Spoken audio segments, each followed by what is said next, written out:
Hello friends, कैसे हैं आप लोग।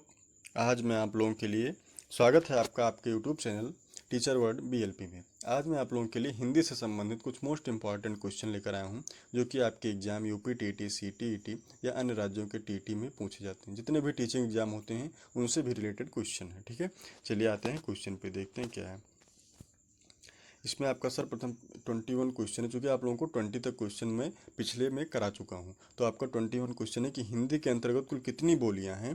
तो हिंदी के अंतर्गत आपकी 18 बोलियां हैं। ठीक है, हिंदी के अंतर्गत कितनी बोलियां हैं? 18 बोलियां हैं। एक बात और, ये जितने भी क्वेश्चन हैं ये आप लोगों के पिछले वाले टॉपिक से रिलेटेड हैं, जो कि मैं आप लोगों को करवा चुका हूँ। फिर क्या है, इनमें से कौन सा प्रांत हिंदी क्षेत्र में है? तो इसमें आपका क्या हो जाएगा, ऑप्शन नंबर हो जाएगा झारखंड। जो है ये क्या है, हिंदी क्षेत्र में, हिंदी क्षेत्र का प्रांत है। ठीक है, तो आपका ऑप्शन नंबर क्या हो जाएगा, ए सही हो जाएगा।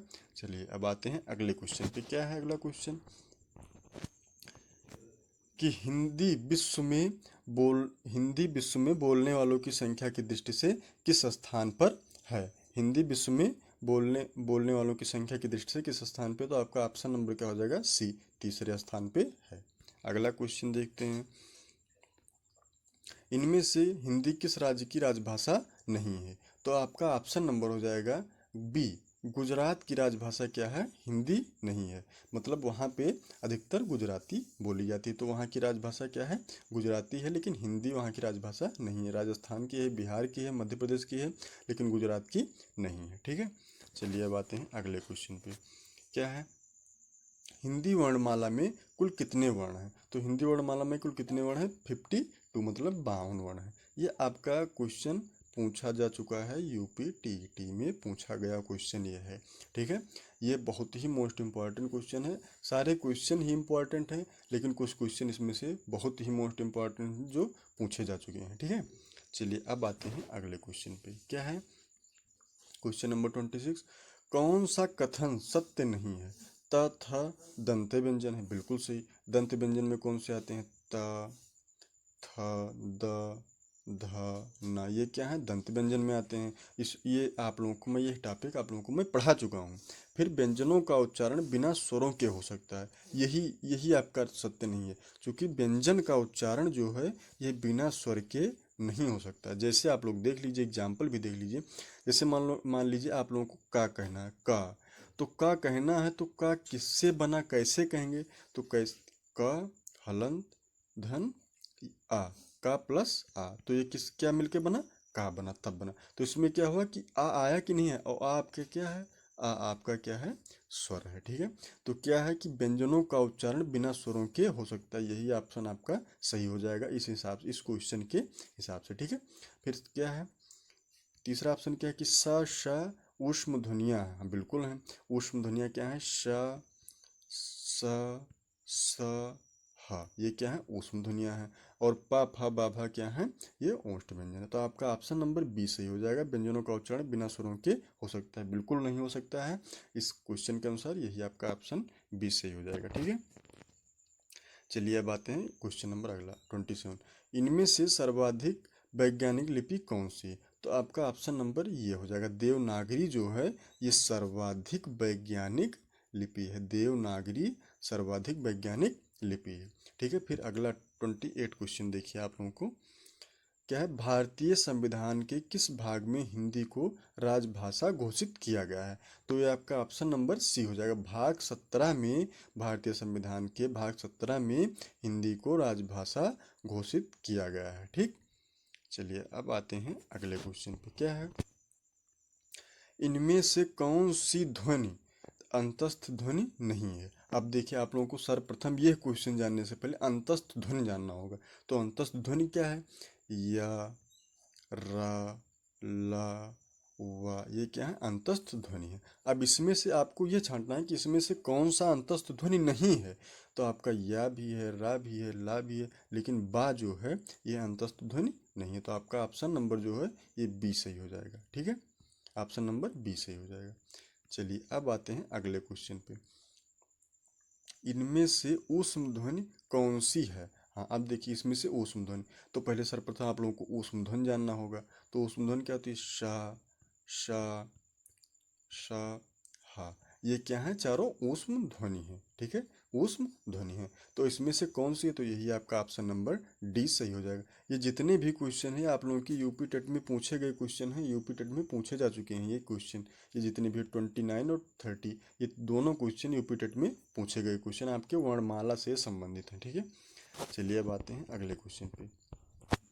क्या है, इनमें से कौन सा वर्ण संयुक्त व्यंजन नहीं है, तो ऑप्शन ए है छा, बी है स्रा, सी है री, डी है त्रा। तो इसमें आपका ऑप्शन नंबर सी सही हो जाएगा। अब देखिए कैसे, चूंकि ये है स्वर में आता है, जैसे आ, बड़ा आ, छोटी ई, बड़ी ई, छोटा ऊ, बड़ा ऊ, ये क्या है, ये सब स्वर हैं। और इसमें री भी आता है, तो ये क्या है, री स्वर है। तो यही व्यंजन संयुक्त व्यंजन नहीं है। लेकिन देखिए छा के बारे में, जैसे छा है मान लीजिए, तो छा किससे मिलकर बना, तो का धन शा, तो ये क्या हो गया, मिलके बन गया छा बन गया। तो इसमें क्या होगा कि दो लोग जुड़े, मतलब संयुक्त का क्या मतलब होता है, जुड़ना, मतलब जोड़ के बनना। जैसे संयुक्त परिवार होते हैं तो उसमें क्या होता है, कई परिवार होते हैं, मतलब जुड़े परिवार होते हैं, ठीक है। तो संयुक्त व्यंजन इसमें से कौन सा नहीं है, री जो है ये संयुक्त व्यंजन नहीं है। जितने छूटे हुए लोग, जैसे छा है, स्रा है, त्रा है, ये सब क्या है, ये सब संयुक्त व्यंजन है, ठीक है।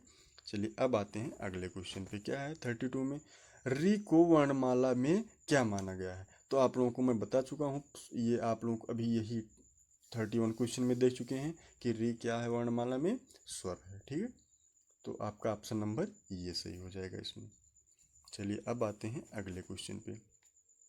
क्या है, देवनागरी लिपि का विकास किस लिपि से हुआ, आप लोगों को मैं पहले भी बता चुका हूँ, आज भी बता रहा हूँ कि ब्राह्मी लिपि से, ब्राह्मी लिपि जो है वो सबसे पुरानी लिपि है। ब्राह्मी लिपि से देवनागरी लिपि का विकास हुआ, आपका ऑप्शन नंबर 20 हो जाएगा।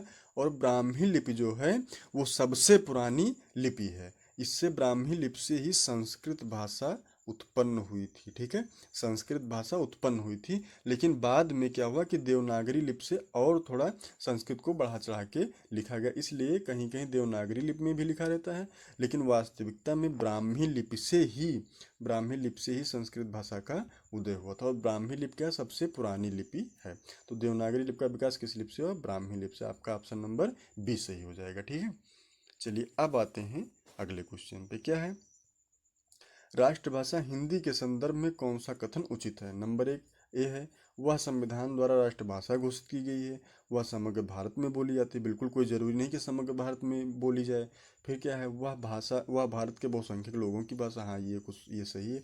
वह सभी राज्यों में प्रचलित है, कोई ज़रूरी नहीं कि सभी राज्यों में प्रचलित हो। अब राष्ट्रभाषा का मतलब आप लोगों को मैं बताया हूँ क्या होता है, कि जिस देश में जिस भाषा का बहुसंख्यक, मतलब बहुत लोग उस भाषा को बोलते हैं, वही क्या होती है, उस देश की राष्ट्रभाषा होती है।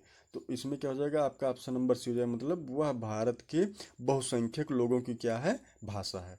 हिंदी क्या है, भारत के बहुसंख्यक लोगों की भाषा है। तो आपका ऑप्शन नंबर सी सही हो जाएगा इसमें, ठीक है।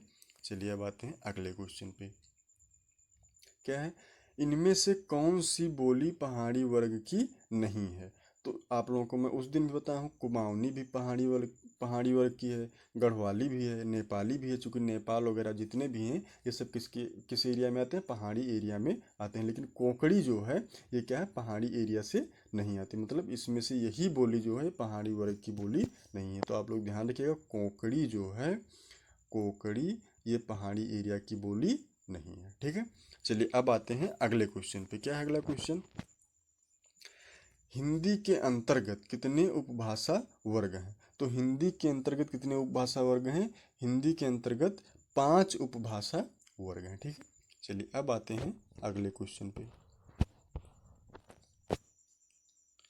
इनमें से किस वर्ग में दा ध्वनि आएगी, कंठ में, तालव्य में, दंत में, मूर्धन्य में। तो आपका ऑप्शन नंबर जो हो जाएगा सी हो जाएगा, मतलब दंत में क्या आएगी, दा जैसे आएगी, चूंकि त थ द ध न। तो इसमें दंत में क्या आएगी, आप लोगों की आएगी ध्वनि किस में आएगी, दा किस में आएगी, दंत में। कंठ में क्या आता है, कंठ में आप लोगों को आता है क, ख, ग, घ, अंग आता है, ये मैं आप लोगों को बता चुका हूँ। तालब में क्या आता है, चा, छ, जा, झा, यहाँ आता है। मूर्धन्य में क्या आता है, मूर्धन्य में आपका टा, ठा, डा, ढा, अड़ा आता है। टा, ठा, ड, ढ, अड़ा आता है। ये किस में आता है, मूर्धन्य में आता है। ये मैं आप लोगों को बता चुका हूँ, ठीक है।